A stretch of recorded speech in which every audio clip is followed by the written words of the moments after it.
Jana Balaba Girivaradari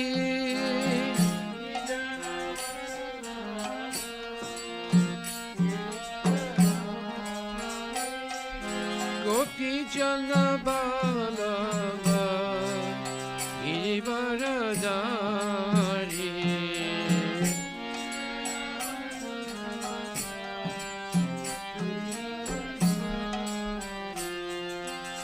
Yashoda Nandana Vajajana Ranjana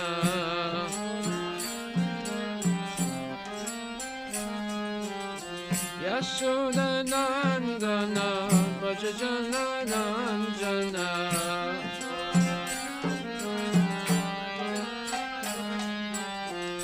Jamuna Dira Vanachari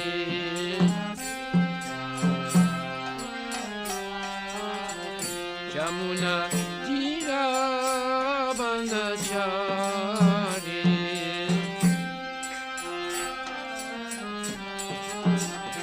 Jayo Radha Madhava Kunja Bihari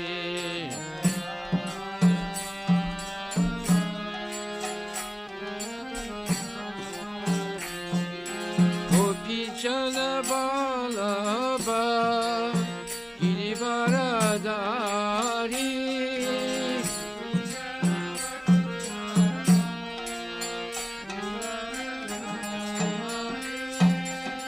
Gopi Jana Balaba Girivaradari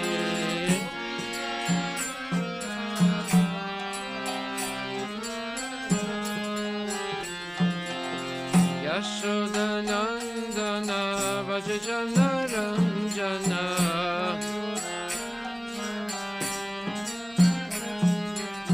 Yashoda Nandana Vajajana Ranjana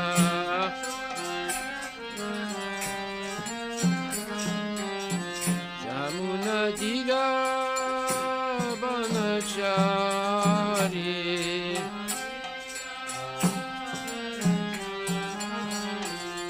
Hare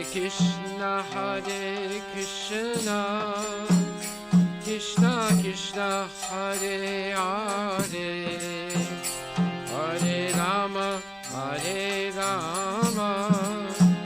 Rama Rama, Hare Hare.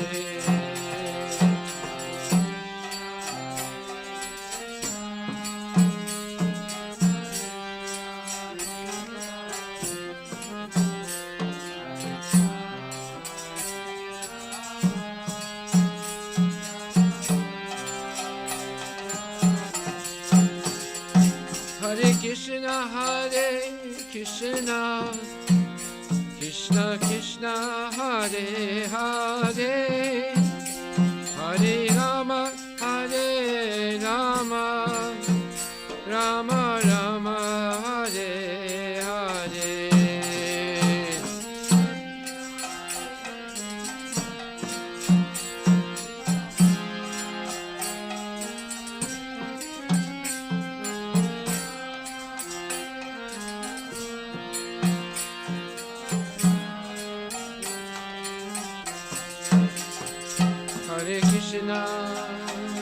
Hare Krishna, Krishna Krishna, Hare Hare, Hare Rama, Rama Rama, Hare Hare.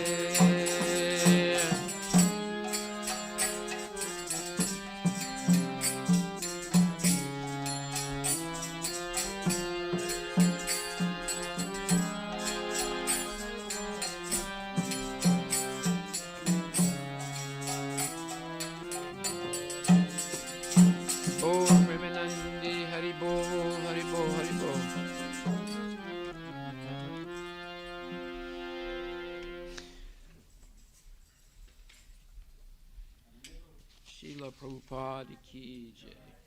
Damodarastakam ki jai. Gaura Premanandi Haribol. So today we are going to discuss verse number 2 of the Damodarastakam. Rudamtam muhur netra yugmam rijatam karamboja yugmena satanka netram muhuswasa kampa chire kanka kanta stita grivam damodaram bhakti badam. And translation is, seeing the whipping stick in his mother's hand, he is crying and rubbing his eyes again and again with his 2 lotus hands. His eyes are filled with fear, and the necklace of pearls around his neck, which is marked with 3 lines like a conch shell, is shaking because of his quick breathing due to crying. To this Supreme Lord, Sri Damodara, whose belly is bound not with ropes, but with his mother's pure love, I offer my humble obeisances. Well, this is an amazing vision that the Supreme Personality of Godhead is so much affected by his mother. You would think, first of all, he has no mother, right? He's the origin of everything. But because of the desire of this amazing devotee, Mother Yasoda, who went through with her husband 12,000 years of tapasya, that is a very severe type of meditation, in order to have Krishna as their son. So this is one of the exalted rasas. Rasa means a sweet, mellifluous relationship with the Lord, full of nectar. Right? So you have 5, I would say, intimate relationships with the Lord. One is neutrality, then there's servitorship, and there's friendship, and there's parental relationship, and of course there's conjugal. So all these 5 rasas are exhibited, we explained that in the first session, exhibited in the relationship of Krishna with, in this pastime of Damodara with his mother. All 5 of these most relishable relationships are exhibited. There's another 7 types of relationships, or rasas, that are subordinate to these. And we'll discuss that in a few minutes. So, here we see that Yasoda, Mother Yasoda and her husband,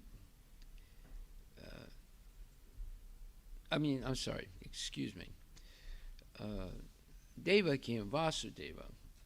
Mother Yasoda is the foster mother of Krishna, but Devaki and Vasudeva went through 12,000 years of severe tapasya, or self-denial and austerity, meditating in a very intense way on having Krishna as their son.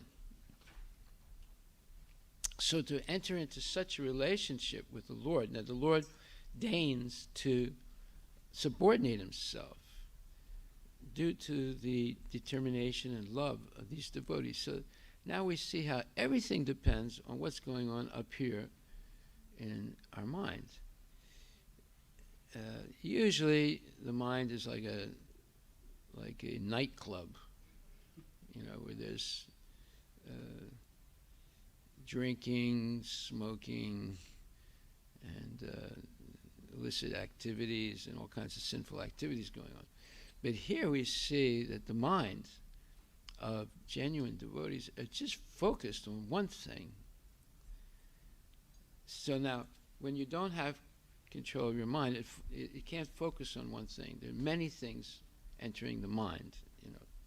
This is stated in Bhagavad Gita's 2nd chapter, where it says, Puryamanam Achala.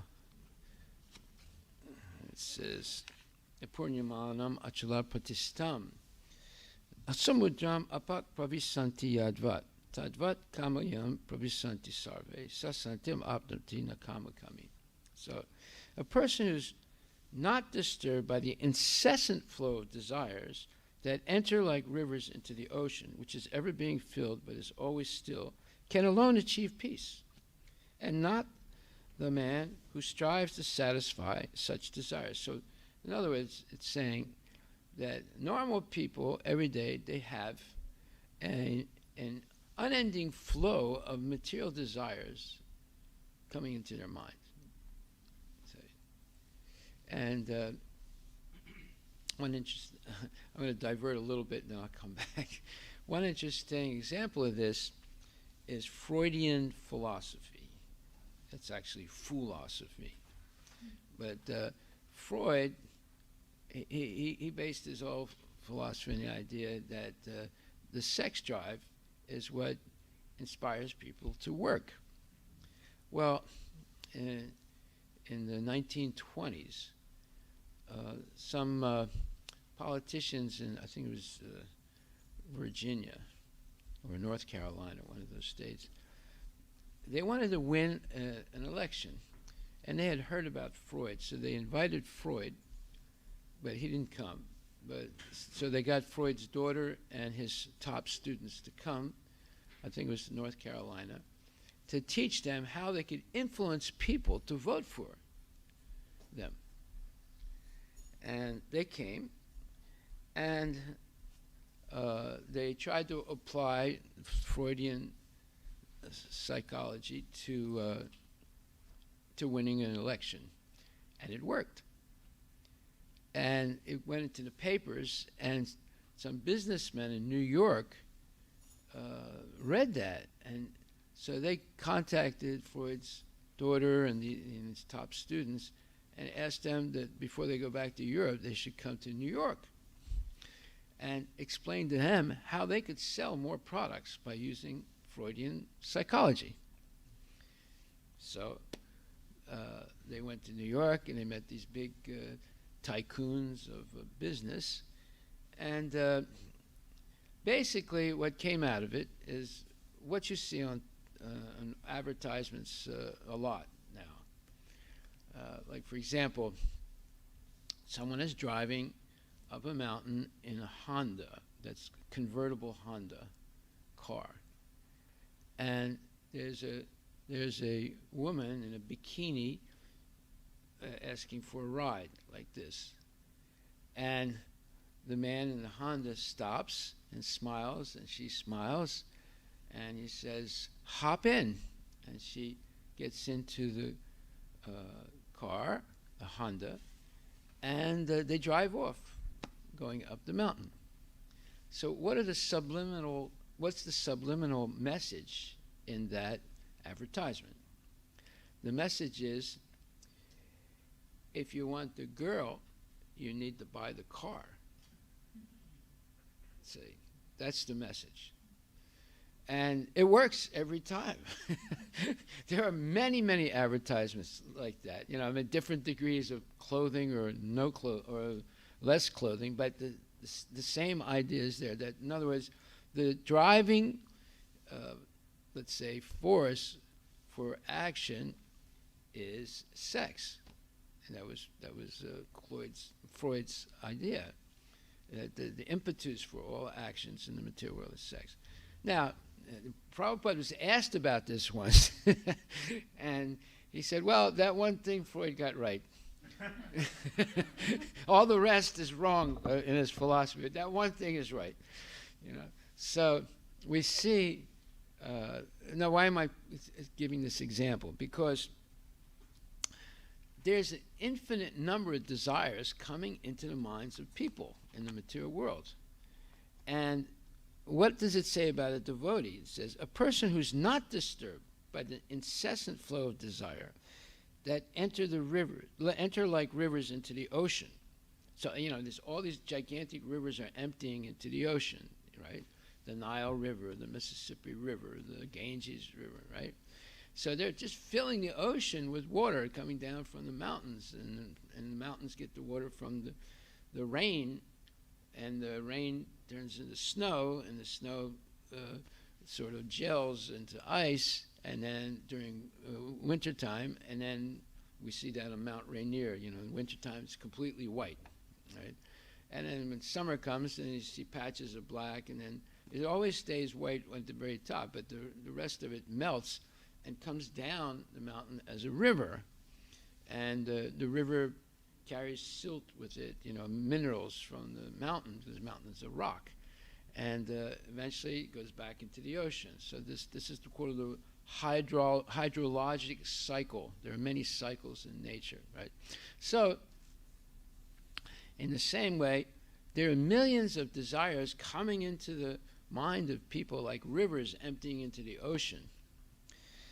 And it's described here as achala pratistam, steadily situated, or apuryamanam, always being filled with this steady flow of material desires.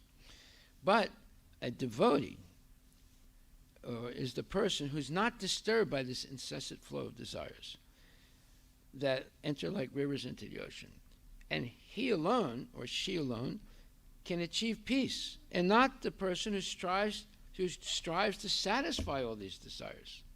It's an amazing verse in the Bhagavad. And the next one says, Vihaya kamanya sarvam pumam charati nispraha nirmamanya hankara sasantim adigachati. It's second chapter, 71st verse, that says, the person who has given up all desires for sense gratification, who lives free from desires, and who has given up all sense of proprietorship and is devoid of false ego, he alone can attain real peace. So what does that mean exactly?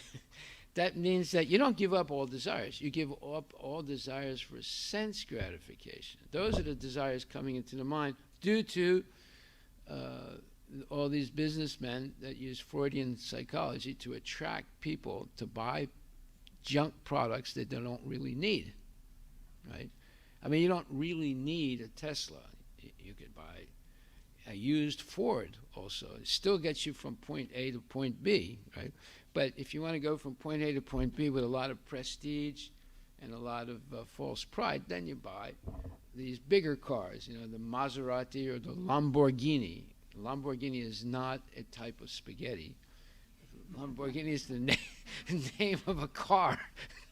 That's extremely expensive. See? So why do they buy that big expensive car? Because they want, it puffs up their pride that, I have the money to buy this. I'm going to show off that I have this money. So they buy that big car. So this false ego it develops from the desire to show off, to get honor, to get attention, So why do women wear, nylon stockings with different types of designs on them, and earrings, and all these things, mascara, and longer eyelashes, and tight-fitting dresses? All this, it's to get attention, to be different than everyone else, and to be someone who is the center of attention. So anyway, here we see that in this pastime, it seems as if this is something mundane, that there's a little boy and he's naughty, and he purposely creates some chaos by breaking these pots of butter, and stealing the butter and handing it out to his friends and even to monkeys.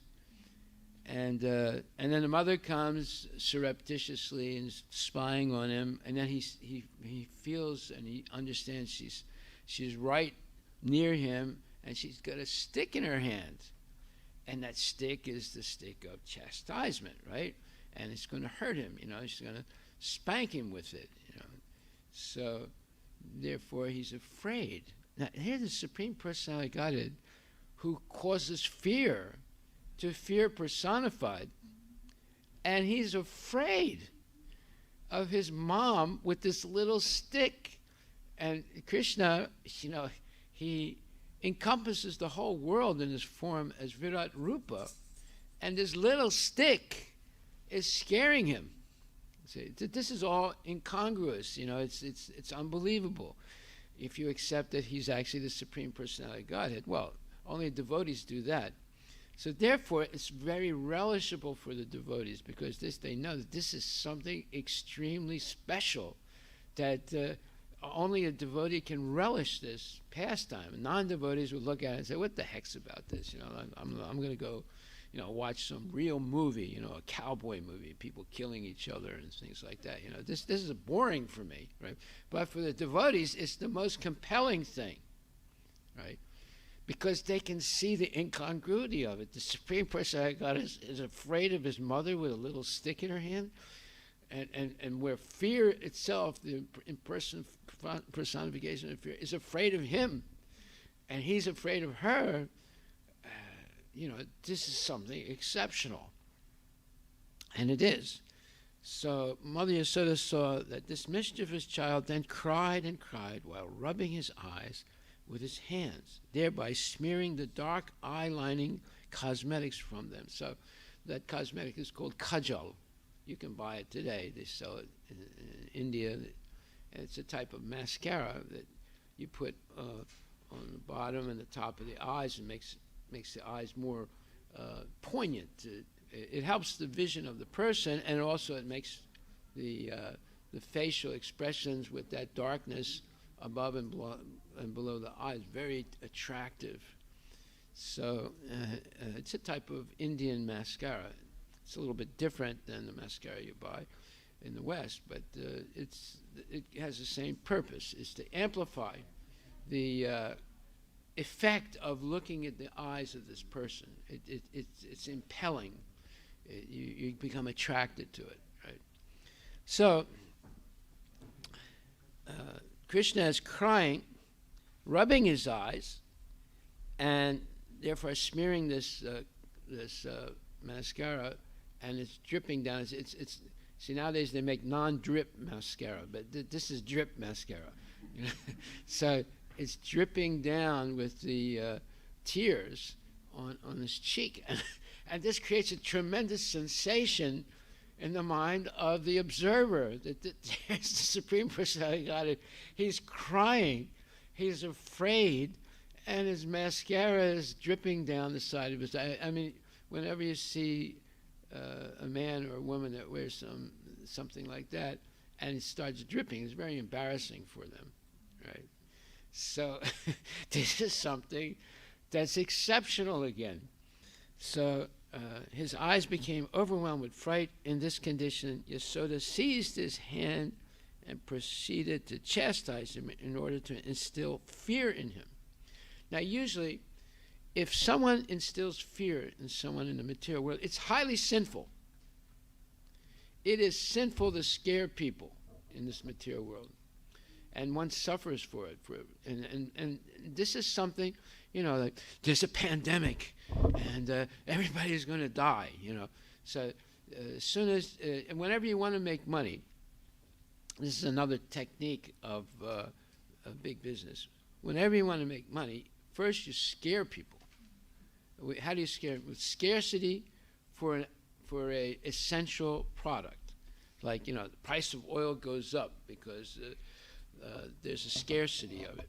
The businessmen, capitalists, only make money by creating false scarcities. That's the way they make money. So therefore they can raise the price. And you see every year, price of oil goes up, and it comes down, and it goes up again, it comes down. So whenever they want to make more money, they make it scarce. But they can't keep it like that because the people are revolt. So they bring it back down again. But they had a period of 1 month or 2 months where they made tremendous profit. So the bottom line. And how did they do that? And why did they do that? Because it's all about money. It's all about taking money from your pocket and putting it in their pocket. And the way they do it is they scare you, right? And you become fearful. And therefore, people were fearful because of the pandemic, so they went and bought all the toilet paper. Now, why is toilet paper considered an essential? So essential that people wiped out the supply of toilet paper in the stores, right? It just shows how crazy people are. In India, people don't use, they use it now, but before they didn't use toilet paper. They use your left hand, and then you wash your hand with a bottle of water. So you don't need, the toilet, you don't need the flushing thing, you don't need any of that stuff. You just need a bottle and your hand, right? But no, people want to use the toilet, and very soft toilet papers, right?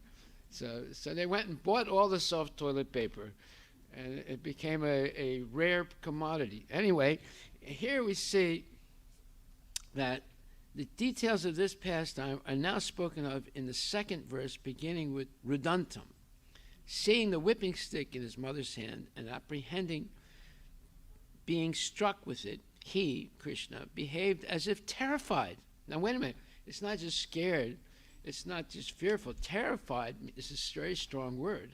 That means it's an extreme. Right? So that she would see his distress and think he is afraid of being punished. Well, wait a minute. This is presenting Krishna as some kind of an actor now. He purposely acts terrified so that she will not hit him. Right? So she'll say, I've overdone this. I've exaggerated it, and I'm scaring my kid too much, and it might affect him, so I won't hit him with the stick. He hoped that by her seeing this attitude of his, she would not hit him with the stick, thinking in this way that he would be spared punishment. Therefore, karam boja yugmena netra yugmam rijantam. He rubbed both eyes again and again with both of his lotus-like hands at the same time. This is a natural characteristic of balya lila, or the pastimes of a young child with his mother or father, right? And indeed, the normal habit of small children, when they get, they start rubbing their eyes, and then by the more they rub their eyes, more tears come out of their eyes. Or they're rubbing their eyes and they're trying to smear away the wetness in their eyes, on their cheek. So, or else, Karam Boja Yugmena Netram Yugman Rajantam may also indicate that by the influence of his fright, many tears were actually forming in his eyes. Therefore, he rubbed them again and again in order to make the tears fall down, because that increases the terrified nature of the spectacle that's taking place, right? Or, this is yet another meaning. Or furthermore, he rubbed his eyes again and again in order to wipe away the tears that were falling again and again. This is yet another meaning of why he did that. So, now Satanka Netram, dreading his mother's punishment, his eyes express how much he was terrified in his mind. Yeah, the eyes speak. I'll tell you one thing I saw that was very shocking to me.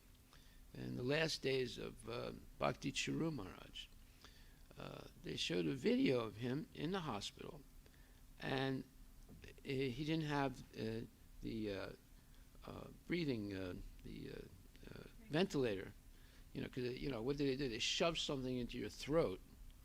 It's extremely, extremely distressful, and it goes down into your throat, and it supposedly helps you breathe, but actually it's very uncomfortable. And they have to sedate you so that they can do it and keep you like that. Otherwise, you're trying to get the damn thing out of your mouth, because it's choking you. So they showed this video. I mean, I'm sorry I'm even mentioning it, but I'm going to mention it because I'm very disturbed by it. And I didn't know what was going on at that time, but I talked to his most intimate disciple, who explained to me the background right before that video was taken of them shoving that thing down his throat. And he said that Bhakti Chudri Maharaj did not want to stay in the hospital. He wanted to get out. But everyone was insisting, his doctors, and there were devotee doctors, and there was the doctors in the hospital. They were insisting it was necessary to keep him alive. But he didn't want to do it. But he left the decision up to his godbrothers, and especially the GBC executive. And the GBC executive was probably the worst people to leave it up to, not because they're bad people, they're very good people. But that's a heavy responsibility. It's just like, it's like you put your last moments in the hands of the most trusted person to decide whether they should, pull the plug or keep you in the ventilator, right? So he asked them to decide whether he should stay in the hospital and get the ventilator or leave the hospital and get some kind of contraption it can take with him to help his breathing, right? So his disciple told me, look, he was not really that sick. That's what he told me. And there was no necessity of that ventilator, but the doctors were insisting. And he himself did not want to take the decision. He wanted someone else to take the decision. So, and the GBC executive did not want to say no, and then he goes home and dies. Then they would blame them, right? So they said yes. And then they show this video. The doctors are gonna put the thing, and I saw his eyes, and I knew he did not want it. You could see it in his eyes. And he moved like, wait a minute, don't do this, But then they shoved it into his mouth. And anyway, I'm not going to say anything more about it. There's more to explain, but I'm not going to say any more.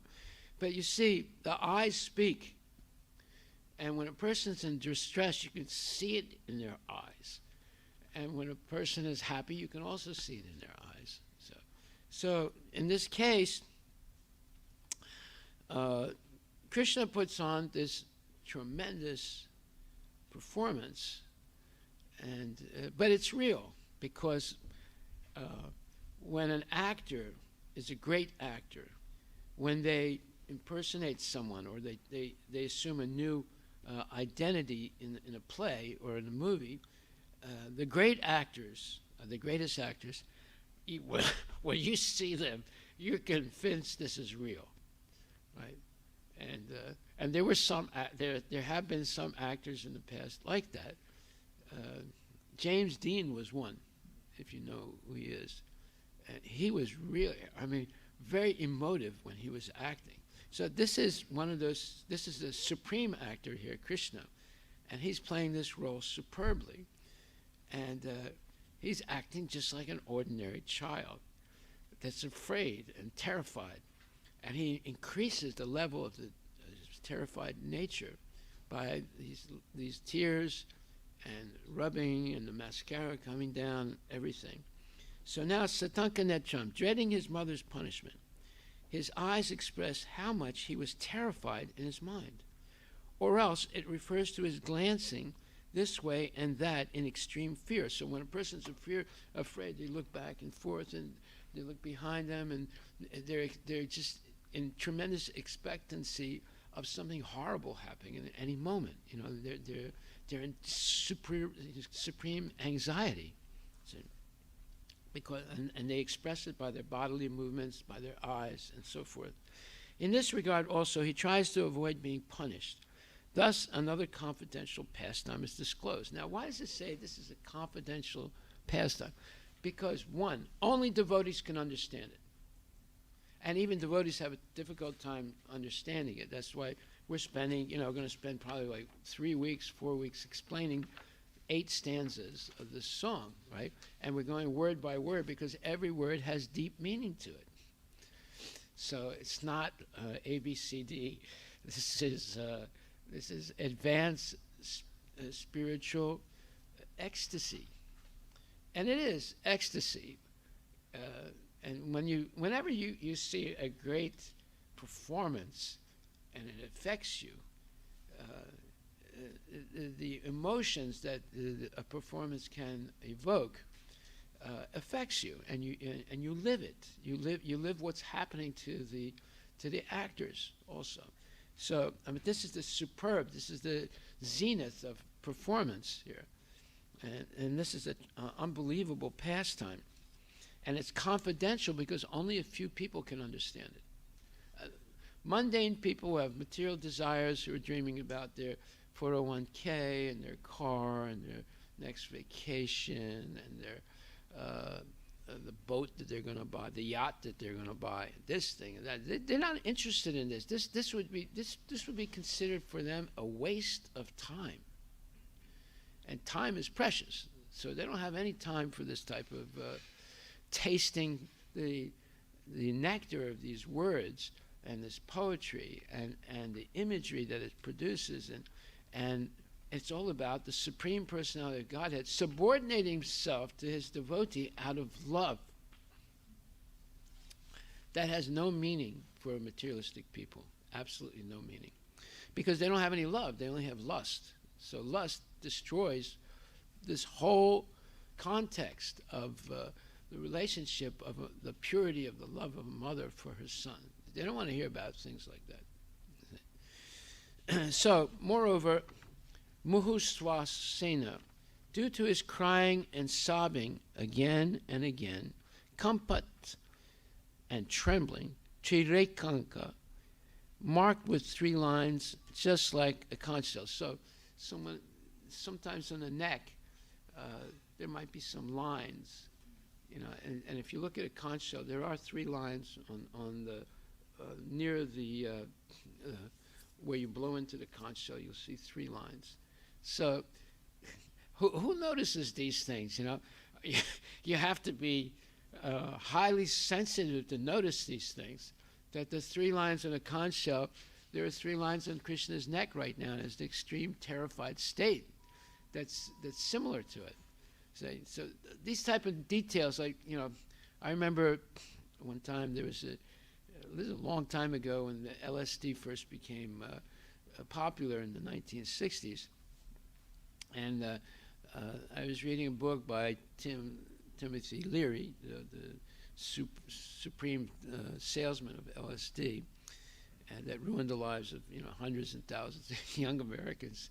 And in this book, he experimented with this acid or this LSD thing for some years in Harvard. He was a research scientist, and he described they gave it to these victims, or they're not victims, they're voluntary people for this experimental drug. Volunteer victims. Volunteer victim, yeah. Bezos said that we're going to the moon. Are there any volunteers? No, not the moon. He said, we're going to Mars. Are there any volunteers? 150,000 people volunteered. It's a one-way trip. No one is coming back. They're all going to die. 150,000 idiots volunteered for it. You see? So they also volunteered for experimental LSD.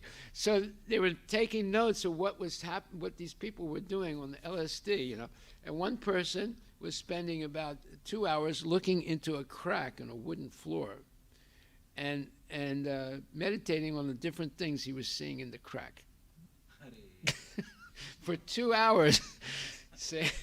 So you would have to be something like that, not that you have to be drugged, but you have to be something to be so sensitive to noticing the 3 lines on the conch shell and then recognizing those 3 lines in the neck of Krishna in this terrified state. See?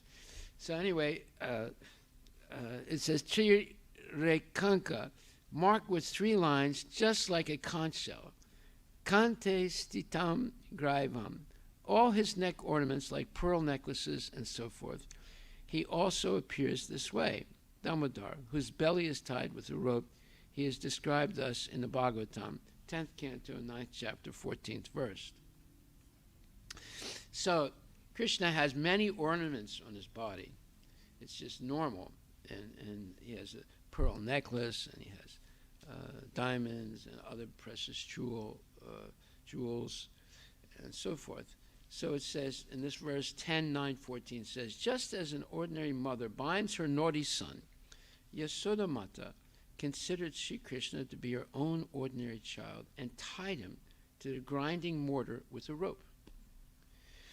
So there's this mortar, but it's a big one, and it's used in India in villages to grind grains like mustard grains to make oil, or to grind different spices like coriander, little spice balls, seeds, or cumin seeds, or whatever, and make it into powder, right? So it's used. They don't have like Champion grinder or this grinder or that grinder. They have these natural things, and is a wood pestle, and the ladies chant songs, and they do this, and it's like a social gathering for the ladies in the villages to grind things.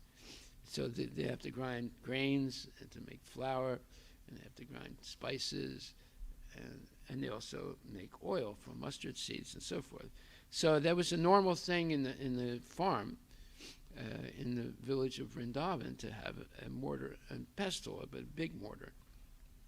So Krishna, it's just like, can you use a rock like a table? Yes, you can, right? Can you use a mortar and grinder as a ladder? Yes, you can. You just turn it upside down. That's what Krishna did, and he used it as a ladder to reach the pots of butter that were suspended from the ceiling. Now, why are the pots suspended from the ceiling? So that animals, rats, or other type of animals cannot get up there and grab it. If it's on the ground, they can easily get into it. But if it's up like that, it's almost impossible. They can try and jump, but they won't reach it. They can try and go up to the wall, but they'll fall down, jumping toward it. So, but Krishna figured out a very clever way. He used the mortar as a ladder and stepped on it, and now he's reaching up and taking the butter out. You see? So, in stating that knots were tied in a rope. So now, where are we? Yes. So, once Mother Yasoda, first of all, Mother Yasoda, realizing how terrified her child was, she threw the stick away.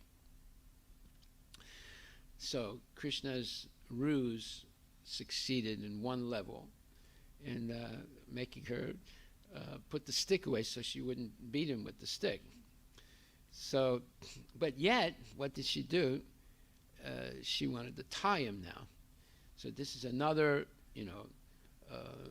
let's say, another obstacle for Krishna to not be bound up by her. So, but there's the whole theme of this pastime is how the Lord is bound, although it's impossible to bind him up. It's impossible to catch him running after him. It's impossible in any way to inhibit the Lord.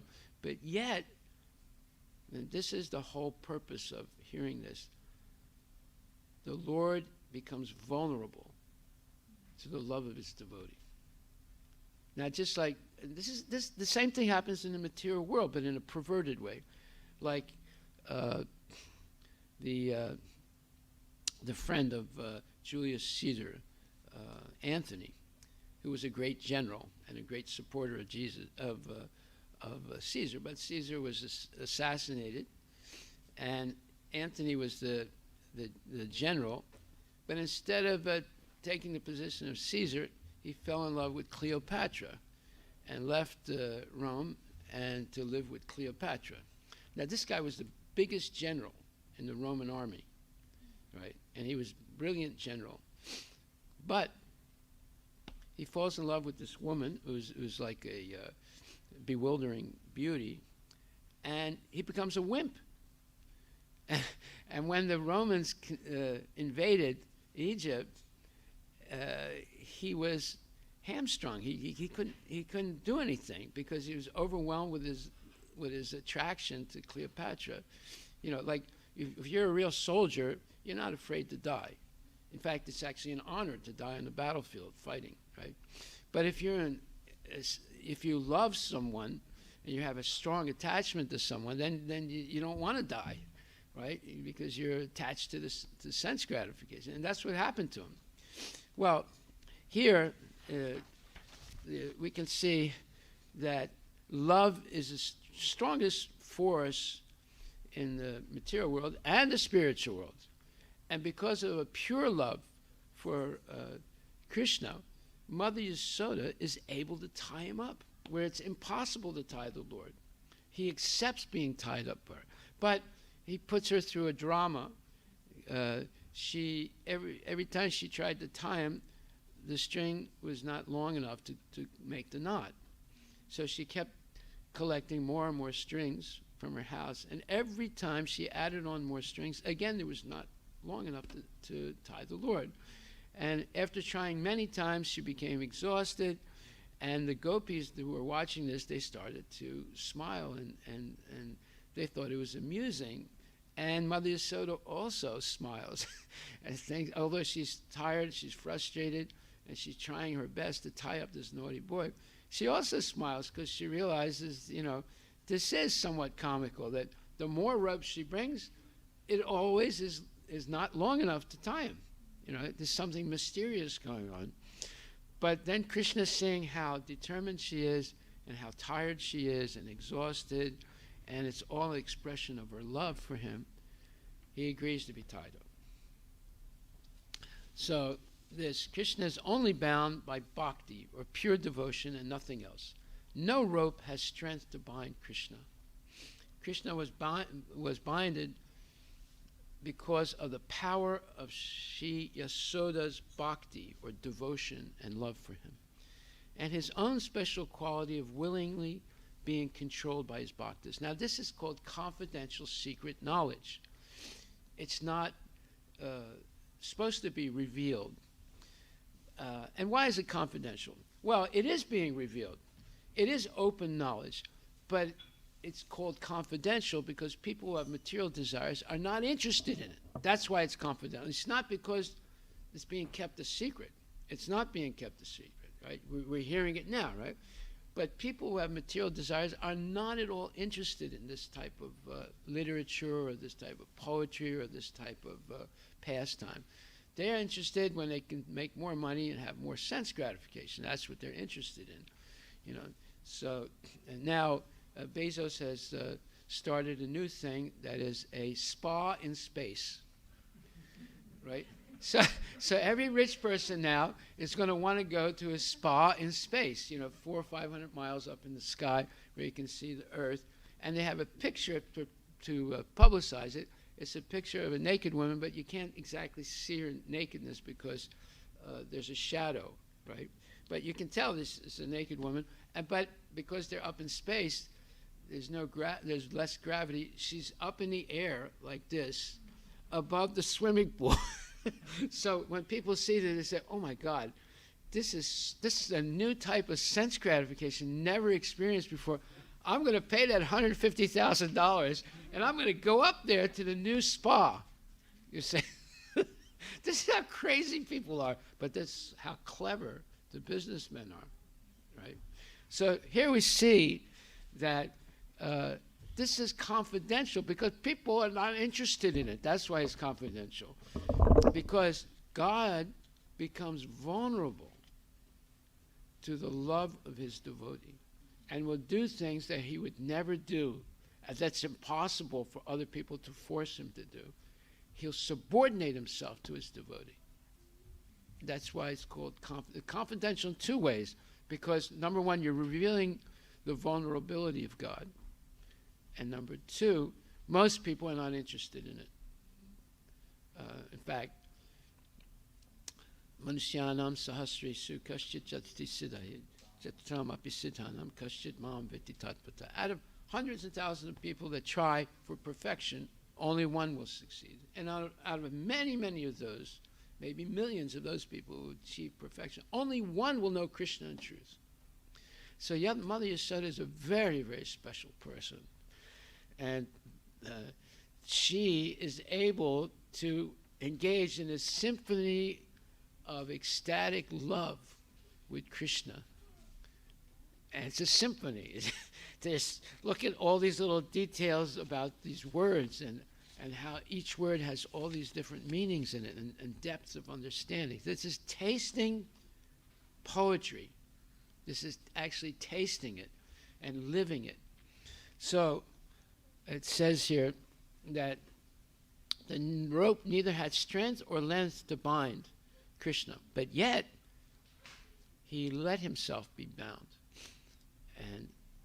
And this is explained in Srimad Bhagavatam, 10th canto, 9th chapter, verses 15 to 17, where it says, while tying up the naughty child, the rope came out 2 fingers short. So Yasodamata tied another length to it. This rope also came out 2 fingers short. So she tied yet another length to that one. But no matter how many ropes she added, it always ended up too short. Thus, she was unable to bind him, even by combining all the ropes in the house. Then her gopi friends began to smile, and she herself also smiled and laughed in astonishment. Furthermore, the reason for this characteristic of the rope around his waist is Bhaktayaiva Badham. He can be bound only by devotion and nothing else. By this, he becomes controlled. Such is certainly the conclusion of the aforementioned description. In this connection, it is further stated in the Bhagavatam 10:9, 18 to 21. Now, wait a minute. You can control God? This is unbelievable. How can an ordinary person like you and me even conceive of controlling God? But yet it is possible. That's why it's also confidential knowledge, because Krishna becomes vulnerable by revealing this. But who's going to go and give up sense gratification to control God?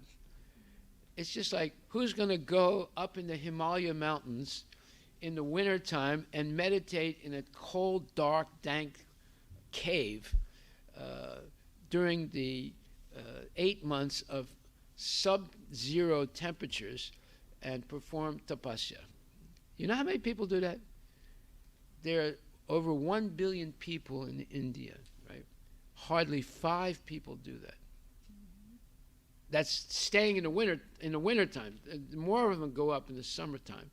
But in the wintertime, staying in the Himalayas, and also sometimes they meditate in water that's freezing. So who's going to do it? Are you going to do that, Prabhu? I'm not going to do it. No. And there's more than 1.3 billion people in India. Maybe 5 people do that. And how many of the 5 survive? That's another question. We don't know, So here we see that no one's really interested in this Damodarastakam because they're too busy making money and they want to go up into space and be free of gravity and jump naked into some spa, right? That's what they want to do. That's what they're meditating on. So while attempting to bind Krishna, Yasoda became fatigued from tying so many ropes together again and again, and she perspired as the flower garlands on her hair fell loose. Then the young child, Sri Krishna, saw her weariness and mercifully consented to being tied up. Oh, Maharaj Parikshit. So this is Sukadev Goswami explaining this to Maharaj Parikshit. The entire universe, along with its highly qualified demigods, the supreme independent Hari, or Krishna, thus displayed how he comes under the control of his devotees. Therefore, this Gopi Yasodamata received such a great benediction from Krishna, who awards liberation, a favor not granted to Lord Brahma, Maheshwara, or Shiva, or even Lakshmi Devi herself. What is it? What is this supreme benediction? That is to tie up Krishna and bring him under her control. Even Lakshmi cannot do this. Even Shiva cannot do this. Even Brahma cannot do this.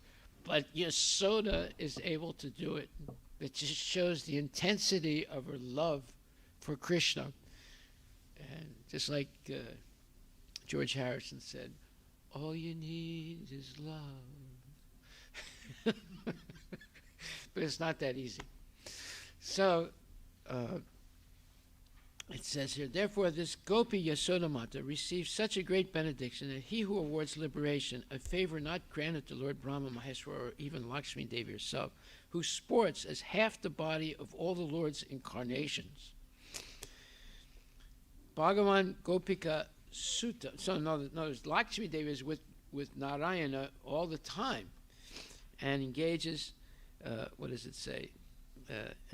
Who sports in half the body of all the Lord's incarnations. So she's with the Lord in his incarnation as Narayana. And Narayana, there are millions and millions of Narayanas, and it's expanded even further into Vishnu forms, which are Narayana forms, but in the material world. And Lakshmi is always with him. But that's only half what it says here.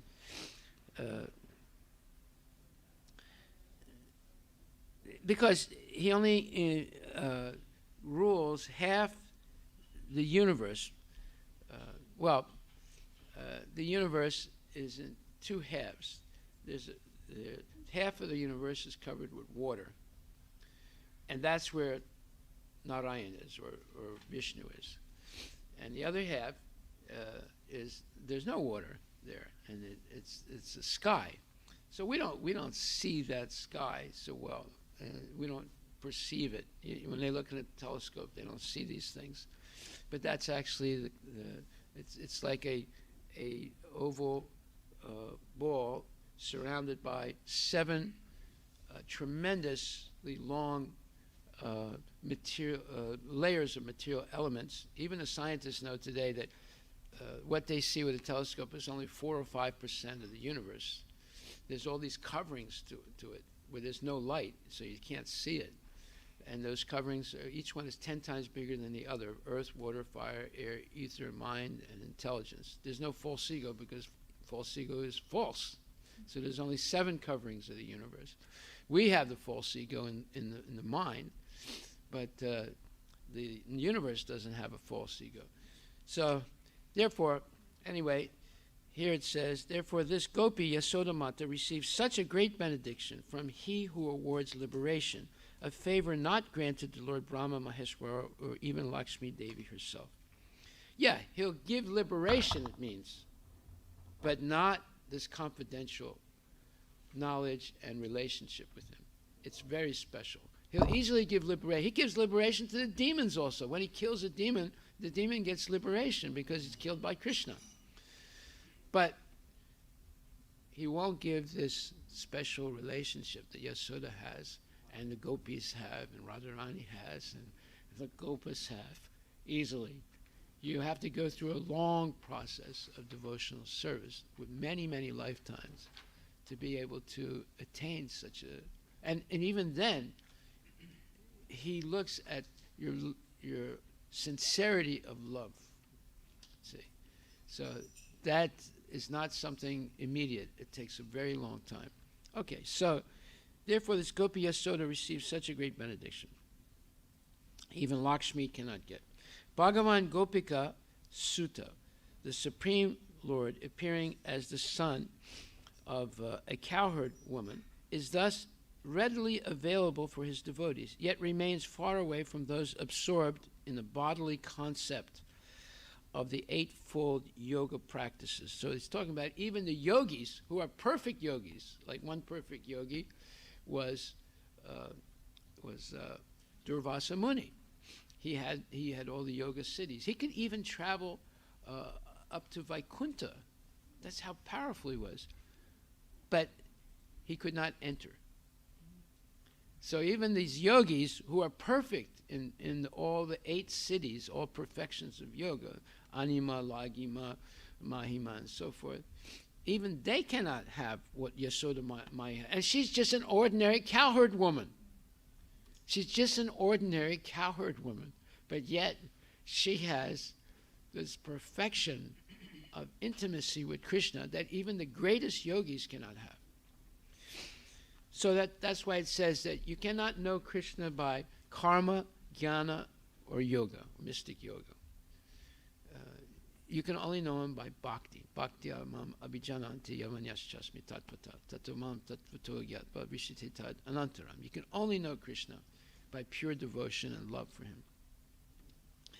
Yet he remains far away from those absorbed in the bodily concept of the eightfold yoga practices, as well as those focusing on visions of the self through intellectual pursuits.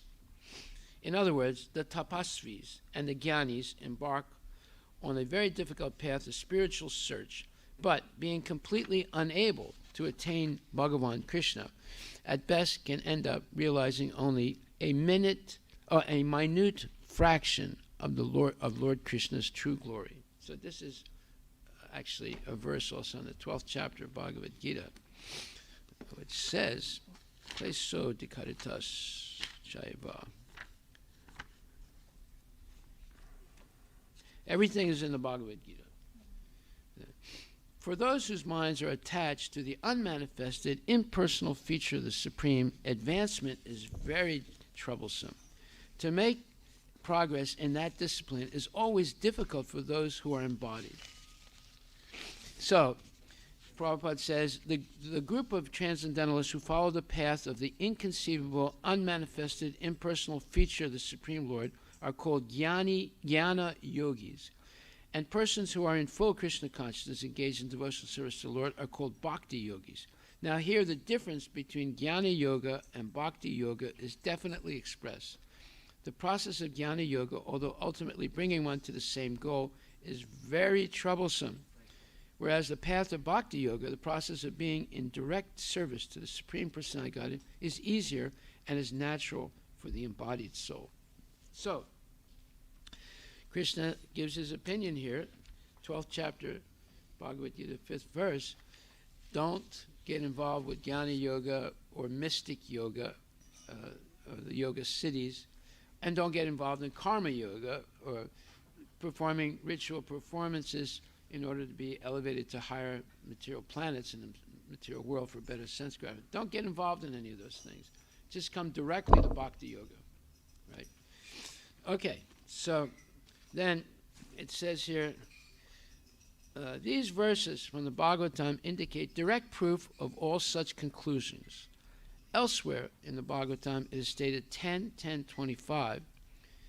So what are these conclusions? The conclusion is it's only by bhakti that one can actually approach Krishna intimately, like Mother Yasoda and the gopis are doing, and the cowherd boys.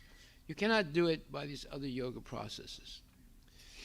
Although they claim you can, but it's not possible. Because ultimately, just like if someone wants to be a Supreme Court judge, so the most expert judges are put up for nomination, right? And some of them are better than the others, but that's not the final decision that's going to be made. It's whoever is favored by the chooser will become the Supreme Court judge. And it's the same thing here. Even the most advanced yogis who can even go to the door of Vaikuntha because of their yoga perfection, who are infinitely more qualified than a cowherd woman like Yasoda. So you would think they should go and have intimate relationship with Krishna, the supreme experience. No. Yasoda is chosen over them because she has genuine love. There's an interesting story. There was once a woman who had 3 lovers, and she was destined to die. And when she died, the first lover said, I'm going to study Ayurveda and medicine, and I'll find a way to bring her back from the death. And another one said, well, you can do that, but me, I'm going to not study Ayurveda or medicine. I'm going to develop yoga cities and develop them and use that power to bring her back to life. And the third one said, well, I'm glad you guys know what you're going to do. I'm just going to stay here in the cemetery next to her grave because I'm so heartbroken that she's dead. And just pray. So one went to become a great doctor, the other one become a great yogi, and that one stayed there and took care of her grave and cleaned it and prayed, and it just never moved. So after 20, 30 years, the doctor and the yogi meet each other, and both of them have attained high perfection. And the doctor said, look, I know how to bring dead people back. And the yogi said, yeah, but we're like, she's way back in India. We're here in Siberia with doing all the things that we did. But I know how to fly through the air. I learned that by doing tapasya. So I'll fly you back, and you can bring her back. He said, okay. So they end up back somewhere in India at the graveyard, and the doctor comes in, and after being flown there by the mystic yogi, and they bring her back to life. So now the old dilemma is back again. Which one is she going to choose? So she looks at the doctor and said, look, I'm very pleased what you did. I know you went through a lot of study and travails to achieve this perfection. He said, but I'm not going to marry you. And then she looks at the yogi and said, I appreciate what you did too. You did an amazing thing. You flew him back here to save me, and I appreciate it, but I'm not going to marry you. And both of them were like shocked, And she said, I'm going to marry him. And they said, why is that? Because he really loves me. He never left me, even though I was dead. So this is basically what's being said here, that Mother Yasoda's love for Krishna far surpasses the perfection of the yogis, far surpasses the perfection of the jnanis, and far, far, far surpasses the perfection of the karma yogis. See? So this is Sanatana Goswami's Digdarshani Tika, analyzing the second sloka. But there's a lot more to be said now, because I did some more research also. Not that I can explain anything better than Sanatana Goswami, but there's some points I want to bring out here because they're very significant points. That is that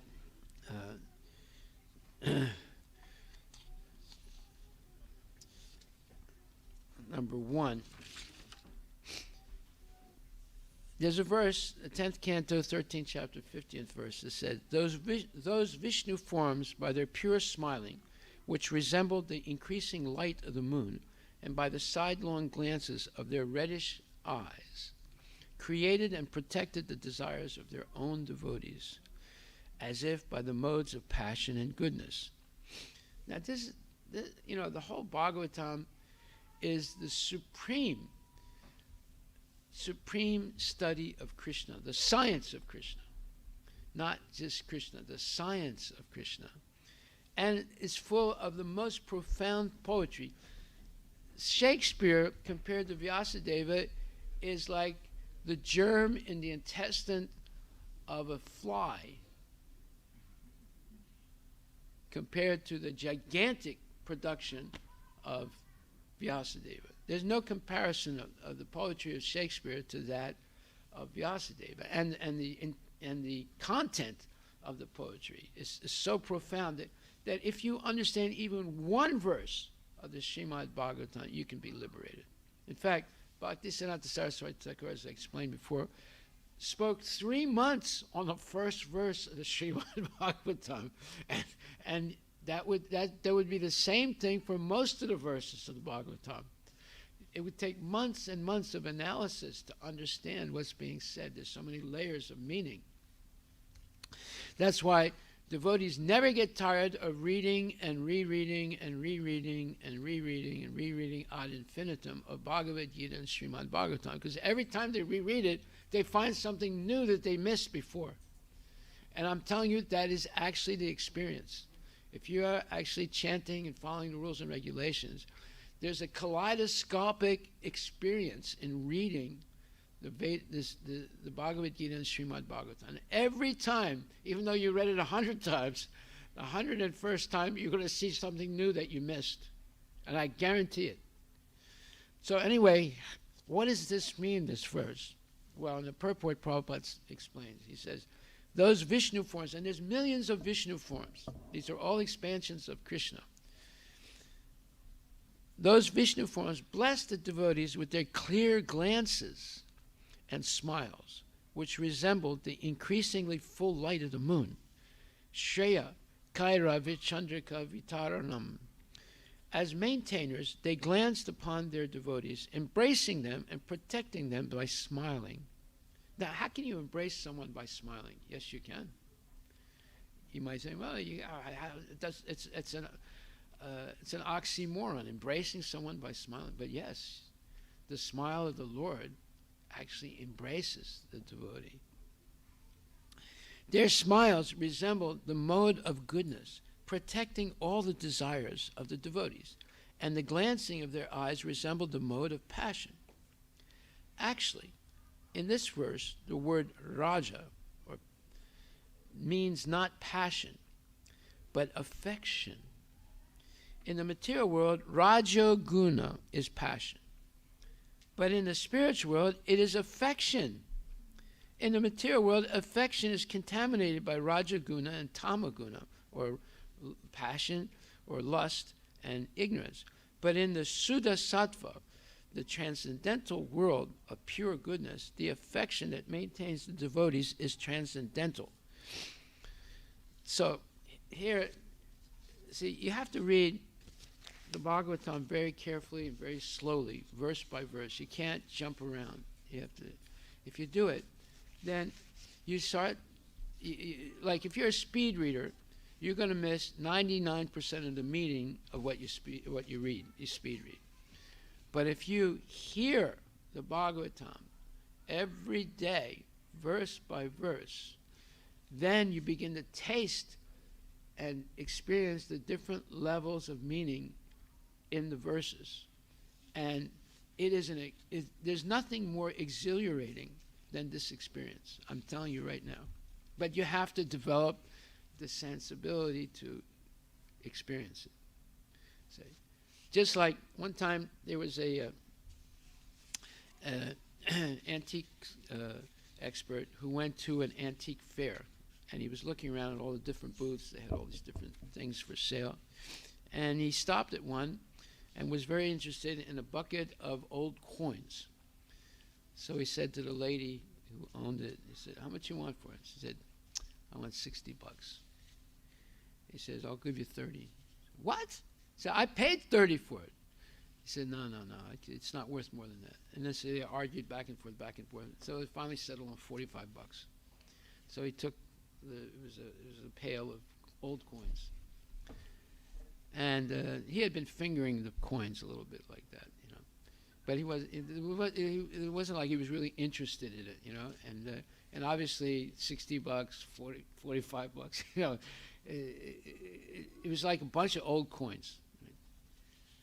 So a month later in the newspaper, antique expert discovers a coin worth $5 million. That was in that bucket. Now, how did he know? Because he was an expert. And although he just fingered it as if he wasn't really interested in it, he saw it. And then he discussed the price as if it's not really worth, the whole bucket is not really worth more than $45. Actually, it was worth $5 million. Now, why did this lady was a antique saleswoman, right? So she's supposed to know something about antiques. No, she did not know what she had. He knew. So in the same way, people, even our own devotees, don't understand the value of regularly hearing Srimad Bhagavatam verse by verse every day of their life. They don't understand how valuable this is. Is nothing more valuable than this. And when you enter into tasting, actually tasting and experiencing what the poetry is saying, it is more ecstatic than anything you could experience in this world.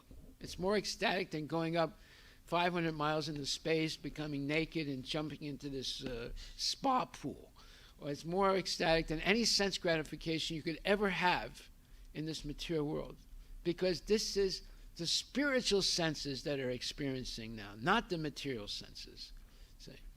So, to understand that when it says in the Shastra, in Bhagavatam, that, first of all, it says that the sidelong glances of the reddish eyes of Lord Vishnu created and protected the desires of their own devotees. Why does it use the plural there? Because there's millions of Vishnus and there's millions of devotees. Now, wait a minute. Devotees don't have material desires. That's how they attain the position of becoming pure. So how come it says they have desires? Because when the Lord looks at them with their, Lord Vishnu looks at them with and smiles and makes gestures of his eyebrows and his lips, it evokes hundreds of desires in the heart of the devotee to engage in the devotional service of the Lord. That's what it's talking about. So therefore, what is a nasty thing in the material world, that same thing in the spiritual world is the highest ecstasy, because it's purified. And therefore, in the material world, there's lust, but the same thing referred to as Raja Guna, or lust, or passion, in the spiritual world is affection. Now, this is on the 10th canto. You would have to read 10th cantos to understand this, right? Did you know this, Prabhu? That the Raja Guna, the same thing, the same word used in the spiritual world? Huh? I didn't know either. And the other reason I know it now, because it was in this explanation by Sanatana Goswami. Otherwise, we'd have to wait another. It's going to take at least 2 more lifetimes to finish hearing all the verses. There are how many verses in the Bhagavatam? 13,000. 18,000. So, are we going to live 18,000 days? I don't think so. So it would take more births to come to that verse, right? But because we're reading this, we're coming to it immediately.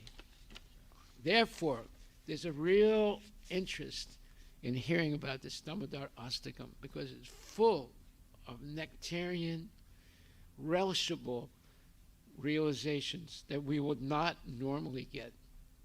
That's why we celebrate it for a month. Most festivals you only celebrate for a day or two, right? This is 1 month. Why is it 1 month? Because it is concentrated nectar. Okay, so there's a few other points I want to make. In the first canto, first chapter, 3rd verse, Nigama Kapatro Galitam Phalam Sukamakad Amritud Ramyasavyatam Pibata Bhagavatam Rasam Alayam Muhur Ahoraskabu Vibhavakaha. O expert on men, relish Srimad Bhagavatam, the mature fruit of the desired tree of Vedic literatures. It was spoken by Sri Sukadeva Goswami. Therefore, this fruit has become even more tasteful because it's spoken by Sukadeva Goswami. Sukha means a parrot, but it's a special parrot. When the parrot's beak touches a fruit, the fruit becomes tastier and sweeter by some mysterious reason, right? So the Bhagavatam, spoken by Sukadeva Goswami, although it's the supreme summum bonum of all literatures, it became even sweeter. So here it says, the subject matter is so presented through the lips of Srila Sukadeva Goswami that any sincere listener that hears submissively can at once relish transcendental tastes, which are distinct from the perverted tastes of the material world. So we're talking about taste again, tasting poetry. This is something that great poets do. They read their poetry, and the people listening, they taste it, right? But this is transcendental taste now. It's not the mundane taste based on sense gratification. It's transcendental taste based on pure love for Krishna. The ripened fruit is not dropped all of a sudden from the highest planet of Krishna Loka. Rather, it comes down carefully through the chain of disciplic succession without change or disturbance. Foolish people who are not in the transcendental disciplic succession commit great blunders by trying to understand the highest transcendental rasa known as the rasa dance without following in the footsteps of Sukadeva Goswami, who presents this fruit very carefully by stages of transcendental realization. One should be intelligent enough to know the position of Srimad Bhagavatam by considering personalities like Sukadeva Goswami, who deals with the subject so carefully. This process of disciplic succession of the Bhagavata school suggests that in the future also Srimad Bhagavatam has to be understood from a person who is factually a representative of Srila Sukadeva Goswami. A professional man who makes a business of reciting the Bhagavatam illegally is certainly not a representative of Sukadeva Goswami. Such a man's business is only to earn his livelihood. Therefore, one should refrain from hearing the lectures of such professional men. Such men usually go to the most confidential part of the literature without undergoing the gradual process of understanding this grave subject. They usually plunge into the subject matter of the rasa dance, which is misunderstood by the foolish class of men. Some of them take this to be immoral, while others try to cover it up by their stupid interpretations, their own stupid interpretations. They have no desire to follow in the footsteps of Srila Sukadeva Goswami. What is this saying? This is a grave statement. It's right in the third verse of the Srimad Bhagavatam, in the first chapter. It's saying that you must hear Srimad Bhagavatam systematically and very slowly, and day after day for the rest of your life, to enter into the transcendental understanding of the message. Otherwise, you will not, if you jump around, you will not understand anything. Because and this is the way Sukadeva Goswami presented it. It's a very gradual process of hearing. If you don't understand this, and see, that's why I don't like to follow, you have all these books now, learning Bhagavatam, you cover this one in one day, and then you cover that one in 2 days, and you cover this one, and you have to go quickly like that. That's not the way to read Srimad Bhagavatam. Srimad Bhagavatam must be read every day, and it should be done at a time where there's no noise, no disturbance, and you can just focus with reverent, focused hearing. And if you do like that, many questions will arise in the mind, and because you're hearing from someone, you can ask those questions right away and get the answers. Otherwise, if you just read it, you will interpret what you're reading by your own cloudy prism of intelligence, and therefore you'll get wrong conclusions. And to get those wrong conclusions out of your mind could take years until you hear a genuine person speak about the same subject that you think you understand, but actually you have a wrong interpretation of it. So therefore, this is first canto, first chapter, third verse. That's one point. Now another point. Fear. This is 11th canto, second chapter, 37th verse. Fear arises when a living entity misidentifies himself as a material body because of absorption in the external illusory energy of the Lord.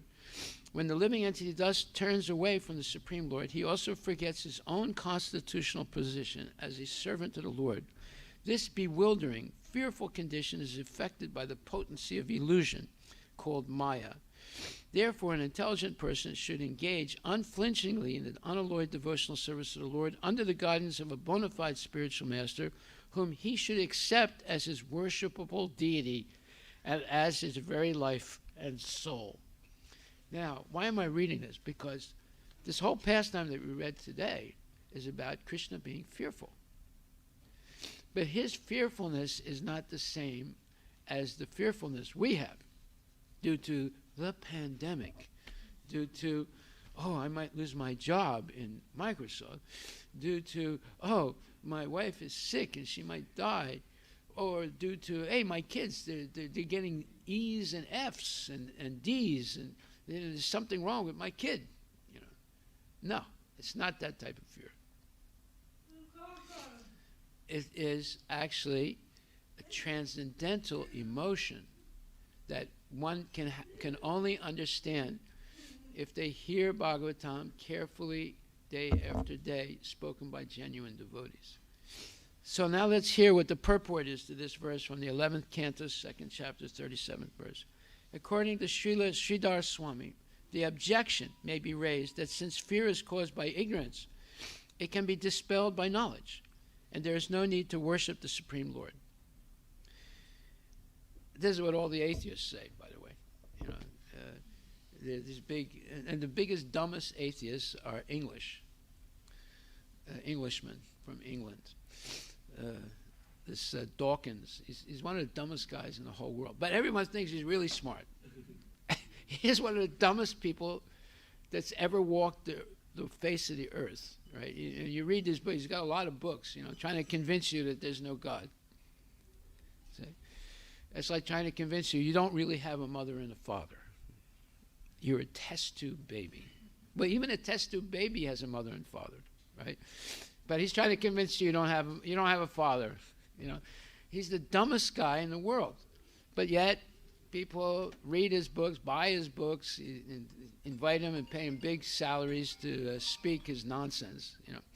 Anyway, it says here, the living entity falsely identifies with his material body, family, society, and so on, and he simply has to give up his false identification. Then, what will Maya be able to do? In reply to this argument, Srila Sridhar Swami has quoted the following verse from Bhagavad Gita 7:14. Daivihi esa gunamayi, mama maya duratya, mam evaye prapadyante, maya me tam tarantite. This divine energy of mind, consisting of three modes of material nature, is difficult to overcome. Actually, the word is not difficult, it's impossible. If you read the purport, it says in the purport, it's impossible to overcome. But it's saying, why is he using the word, why did Prabhupada choose rather the word difficult? Because some very few people can overcome it. Because that's the second part of the verse. There's first two lines say it's difficult to overcome. Second two lines says it's easy. That's why they use the word difficult rather than impossible. If you take the devotional service and surrender, devotional service means you surrender to the Lord, then it becomes easy. But if you're not surrendered to the Lord and you insist on being a sense gratifier and doing everything for self-indulgence, then it's impossible. But he used the word difficult because it is possible for some people, those who surrender. Anyway, the divine energy of mind consisting of three modes of material nature is difficult to overcome. But those who have surrendered unto me can easily cross beyond it. The hardest thing in the world is to surrender. That's the hardest thing in the world because we have such inflated false egos. And the other day I was explaining the high five. What's the high five? It's to inflate your ego. Huh? Yeah, so as soon as someone does even the most insignificant thing, they say, high five, right? And it gives you self-esteem. So this is what they're doing in school now. They're giving kids self-esteem for the lowest level of an achievement. The lowest level. Oh, you got a D. High five. Don't worry. You're going to pass. We don't flunk anyone anymore in this school. You see? So it's all about false self-esteem. But here it says,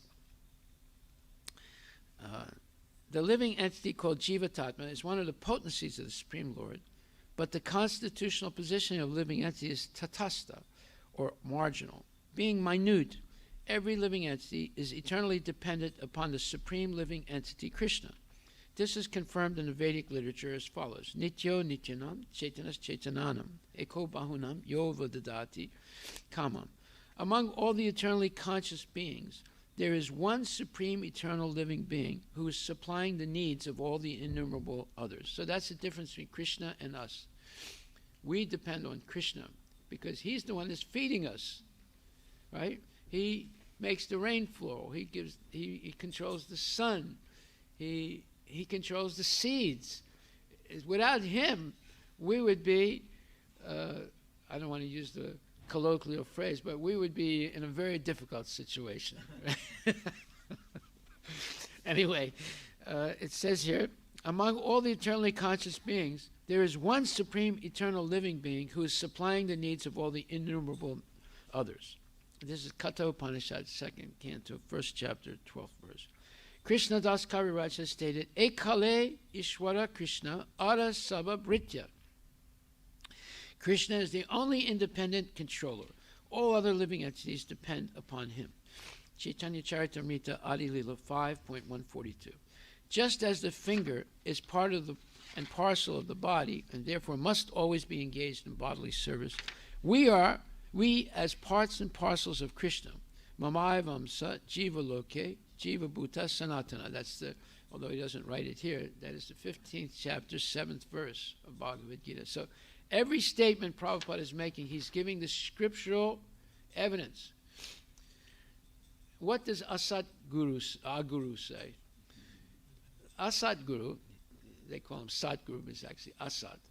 He's actually illusory. He says, why you want to read an old book that's 5,000 years old when I am here? Just listen to what I say. It's much more pertinent than what they said 5,000 years ago. These guys are gigantic teachers, and the people that follow them are gigantic idiots. The biggest idiots in the history of the world. Right? But yet they think, oh, he's so rational. Everything he says makes sense. It makes sense because you don't know anything. That's why it makes sense. Just like in my language, there's a proverb.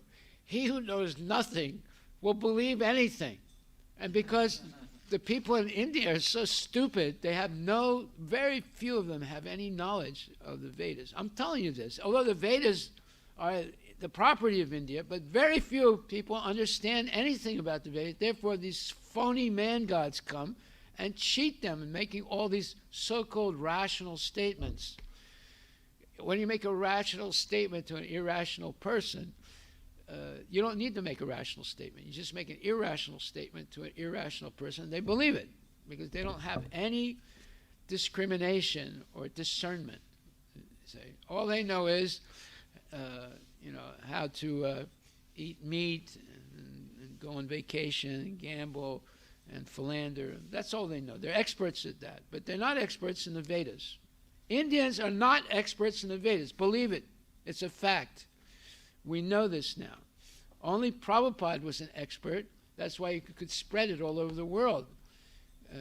Others are not experts. They're cheater. And the biggest cheater was Vivekananda. Anyway, I'll stop there because it gets worse. Okay. So we'll stop here now. I'm not going to finish this. Going so deeply into this is not necessary right now. So are there any questions?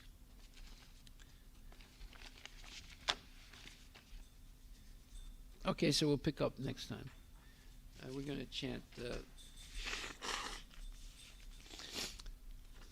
a special arti song. We chant arti, Jayo.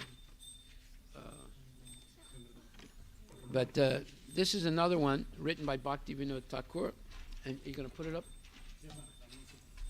And it's called Yugala Arti by Bhaktivinoda Thakur.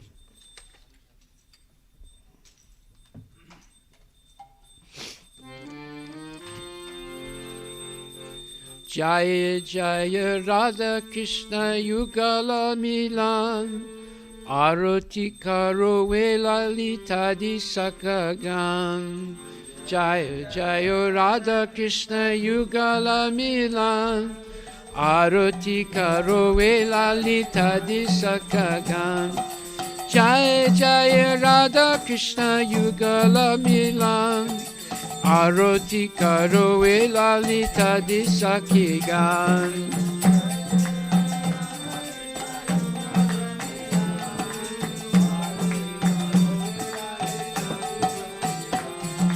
Madana Mohana Rupa Jibanga Sundar Pitambara Sikhi Pucha Chuda Manohar.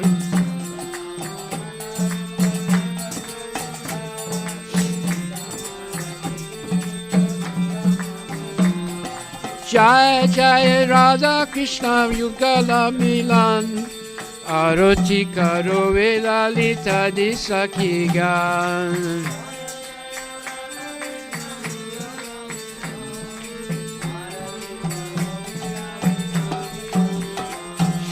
Lalita Madhava Vame Prishabhanu Kanya. Sunila Vasana Gori Rupe Gune Danya.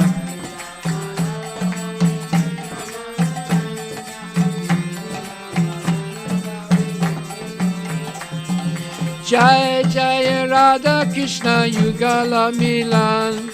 Aroti karo lalita di sakhigan.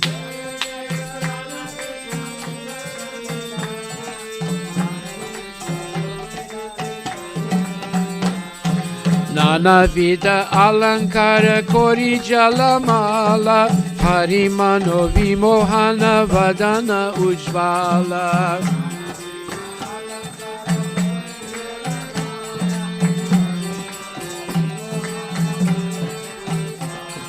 Jaya Jaya Radha Krishna Yugala Milana.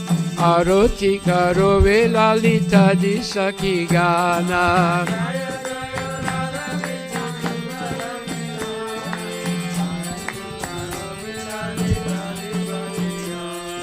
Vishakadi Sakagana Nana Ranga Gaya. Priya Narma Sakajata Chamara Dulaya.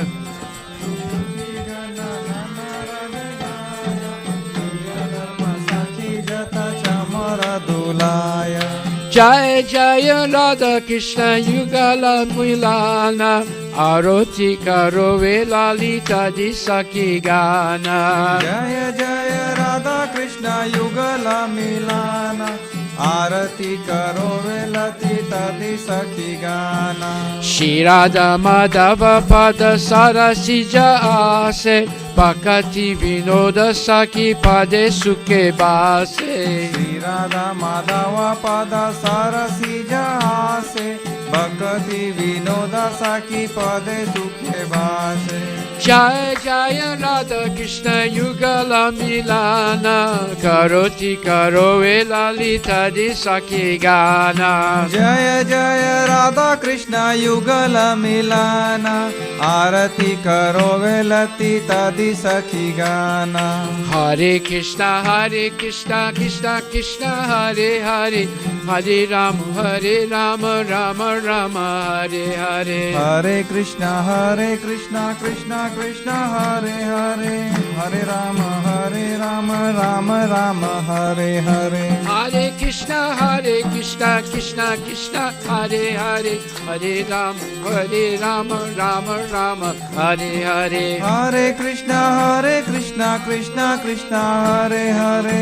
Hare Rama Rama Rama Hare Hare. Hare Krishna Krishna Krishna Hare Hare. Hare Rama Rama Rama Hare Hare. Hare Krishna Krishna Krishna Hare Hare. Hare Rama Rama Hare Hare. Jaya Jaya Radha Krishna Yugala Milana. Aroti karo lalita di Nana. Jaya Jaya Radha Krishna Yugala Milana. Is it finished? Is the arti finished? Is the arti finished? No? Hare Krishna, Krishna Krishna, Hare Hare, Hare Ram, Rama Rama, Hare Hare. Hare Krishna, Krishna Krishna, Hare Hare, Hare Rama, Rama Rama, Hare Hare. Jaya Jaya Radha Krishna Yugala Milana, Aroti Karo Lalita Di Sakhi Gana. Jaya Jaya Radha Krishna Yugala Milana, Arati Karo Lalita Di Sakhi Gana.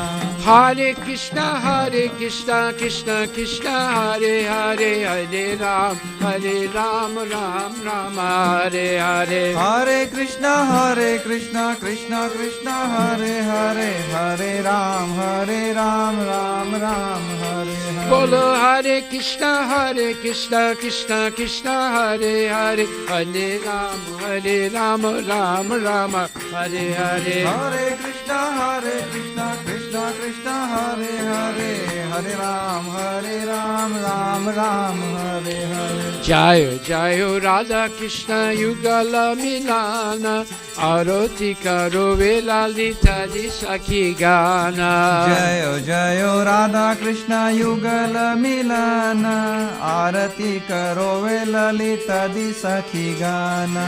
Jaya Jaya Radha Krishna Yugala Milana, Aroti Karo Lalita Di Sakhi Gana. Jaya Jaya Radha Krishna Yugala Milana, Arati Karo Lalita Di Sakhi Gana.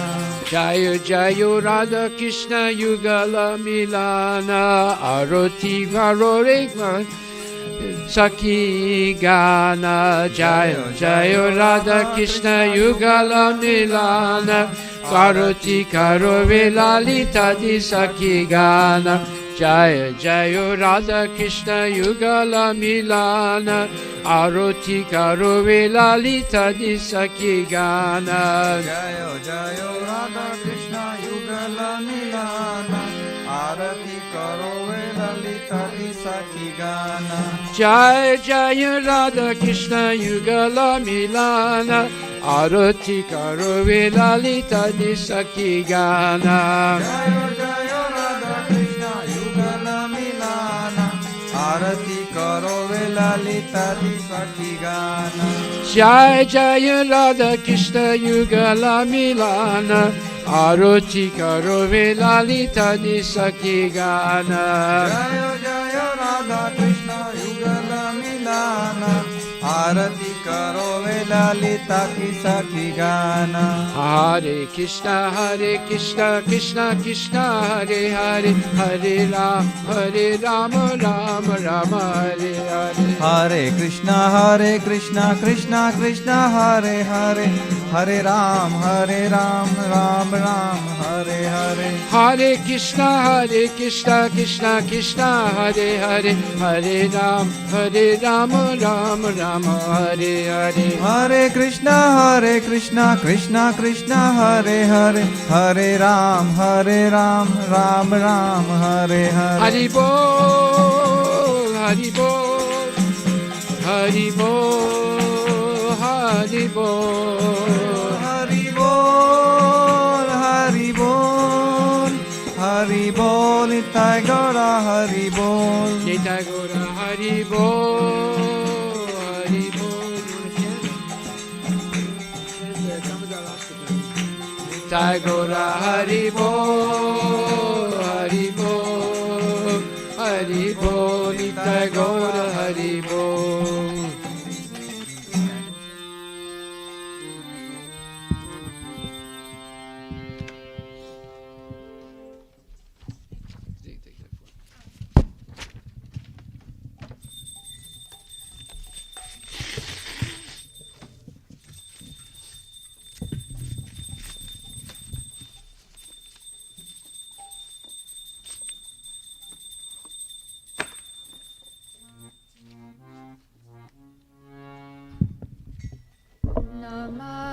Namamishwaram Satchidanandarupam Lasadkundalam Gokule Brajamanam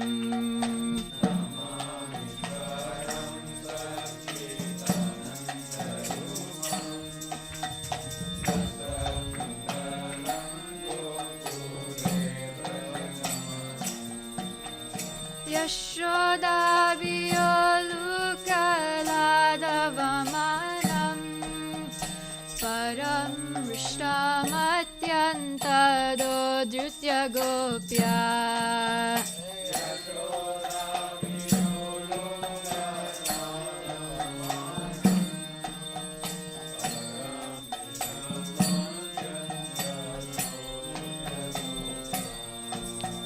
Rudantamurnetrayumam vrijantam Karambojayum mena satankanetram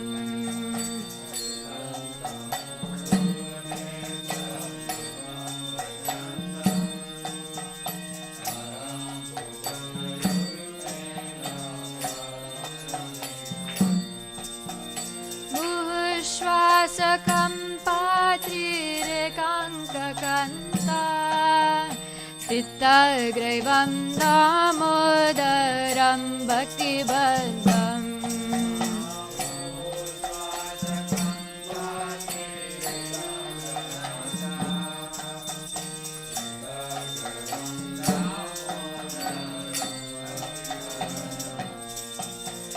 Iti drikshvalilabhiranandakunde Swagosham nima payantam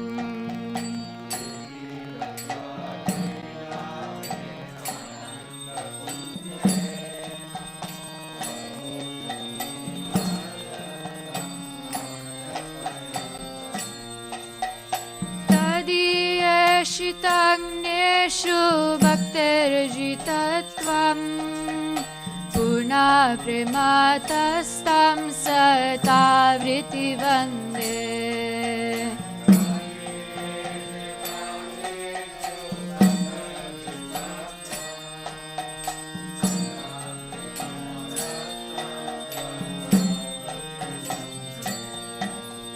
Varam deva moksham na mokshavadimba Nachanyam rine ambarisadapya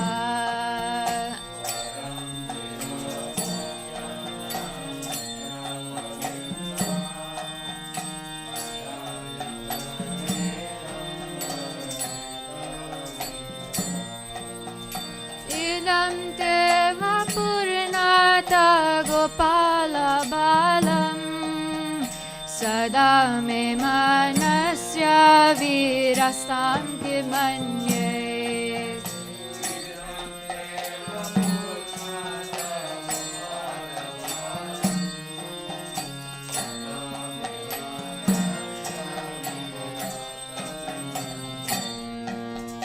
Idam te mukambojam atyantanile Vritam kuntalai snigdharaktaisya gopya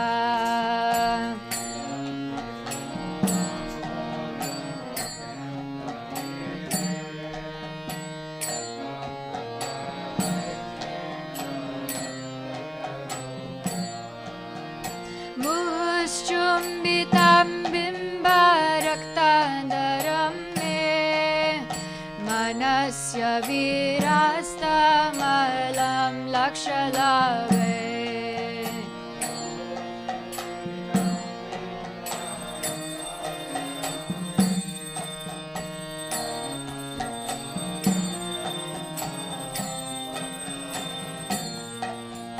Namo Deva Damodarananta Vishnu Prasida Prabhu Dukkha Jalabdhimanam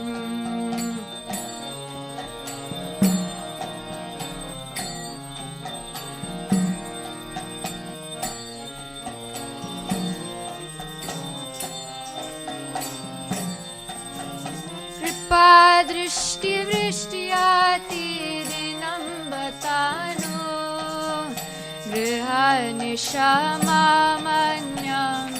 Dakshi Drishye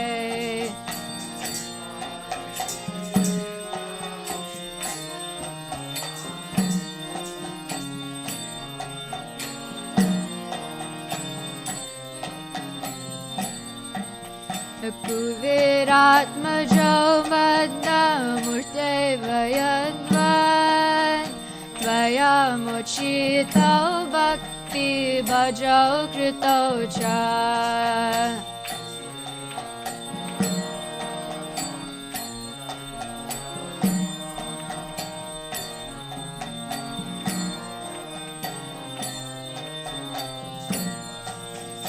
तथा प्रेम भक्तिं स्वाकमे प्रयच्छ न मोक्षग्राहं मे श्रीदामोदरेह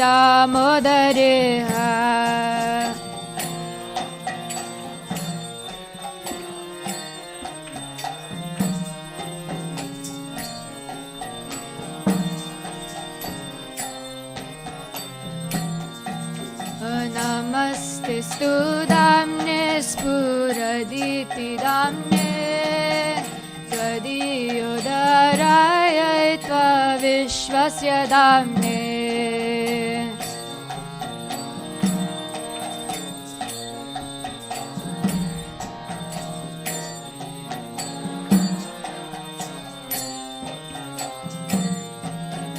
नमो राधिकाय त्वदीया प्रियाय नमो नन्तलीलाय देवाय तुभ्यम्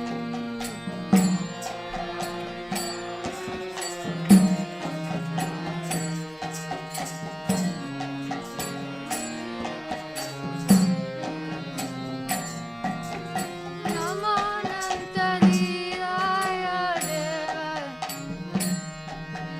नमो नन्तलीलाय देवाय तुभ्यम्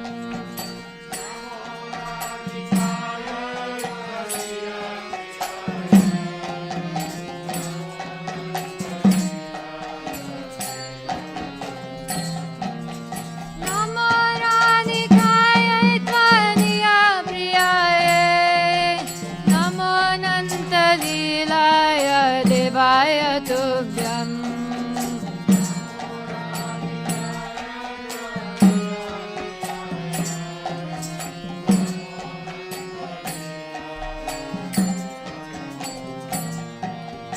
Hare Krishna, Krishna Krishna, Hare Hare, Hare Rama, Rama Rama, Hare Hare.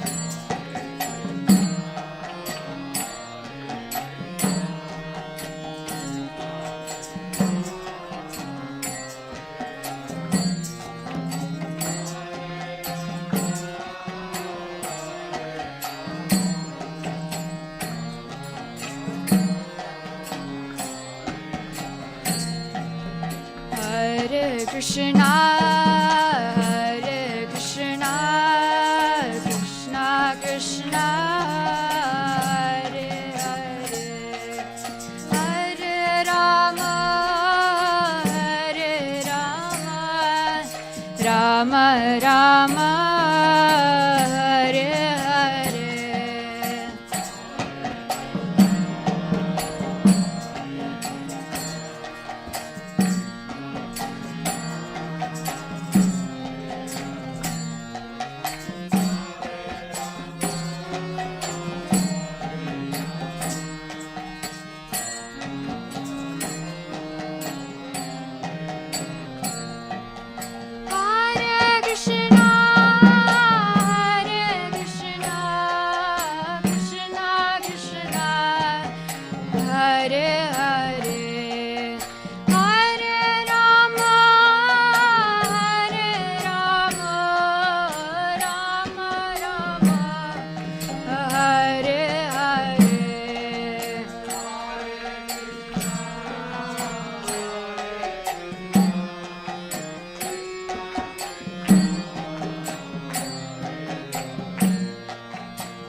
Krishna, Krishna Krishna, Hare Hare, Hare Rama, Hare Rama, Rama Rama, Hare Hare.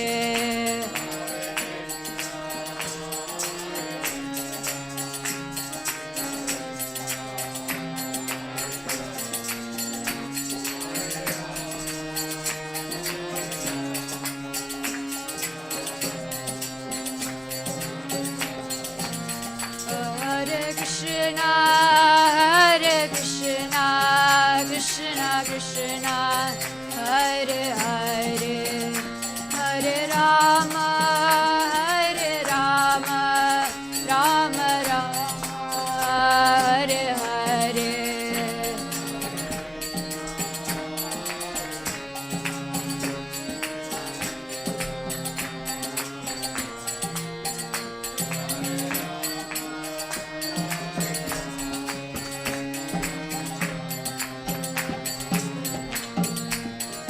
Jaya Radha Damodara Radha Damodara Radhe.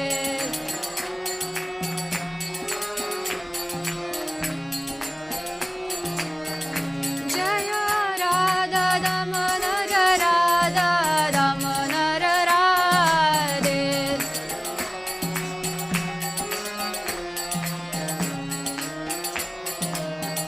Jaya Yashomati Nandana, Yashomati Nandana, Yashomati Nandana, Yashomati Nandana.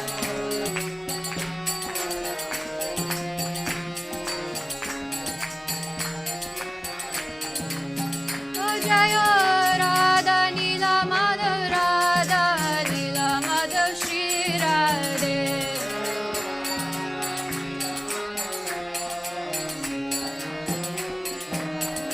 Jaya Guru Deva, Jaya Guru Deva, Jaya Guru Deva, Jaya Guru Deva.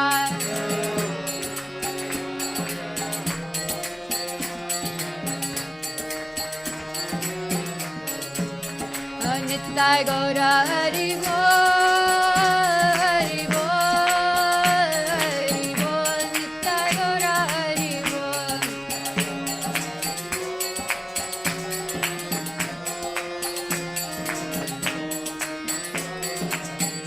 Nittai Gaura Hari Bol, Hari Bol, Hari Bol, Nittai Gaura Hari Bol.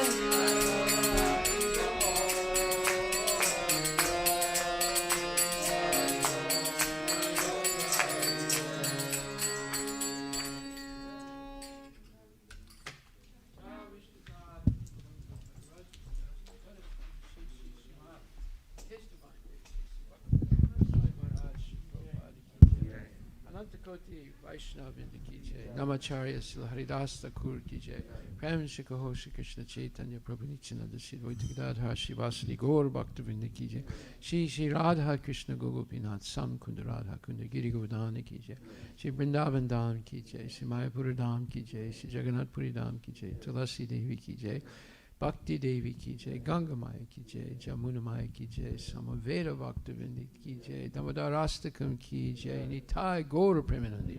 All glories to the assembled devotees, all glories to the assembled devotees, all glories to the assembled devotees, all glories to Shri Guru and Shri Guranga, all glories to Srila Prabhupada, Patita Pavan ki jai. Nama Om Vishnu Padaya Krishna Prestaya Bhutali Srimati Bhakti Vedanta Swamini Tinamini Namaste Saraswati Devi Guruvani Pracharini Nirvisesa Sunyavali Paskati Visitar Gaur Premanandi Hari Om.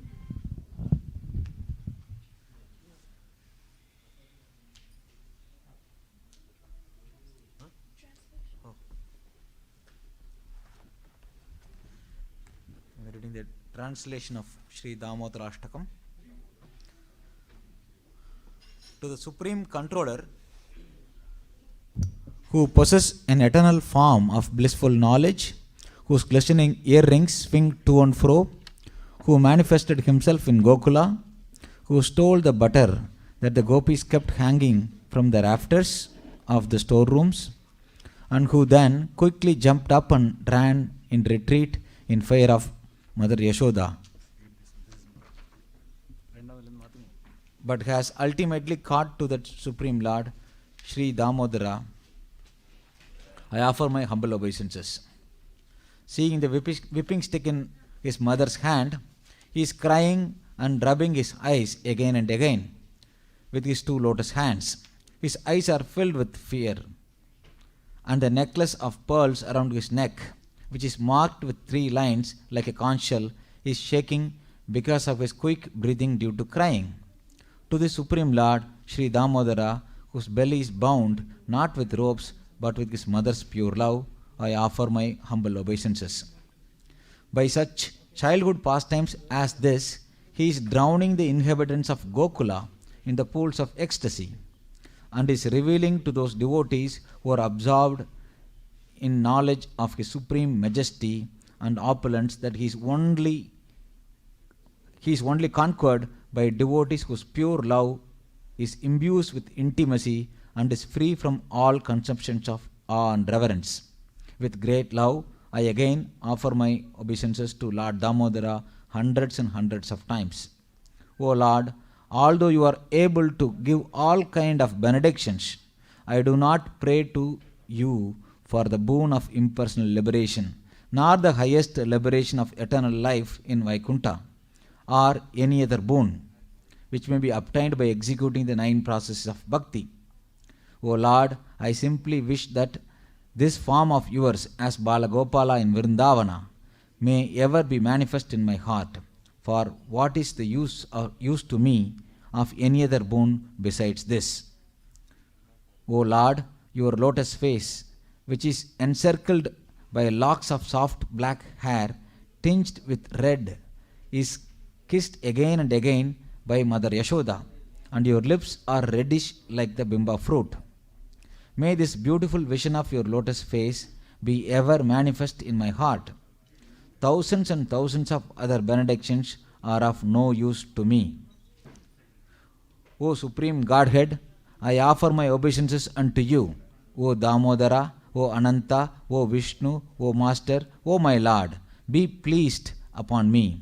By showering your glance of mercy upon me, deliver this poor ignorant fool who is immersed in an ocean of worldly sorrows and become visible to my eyes.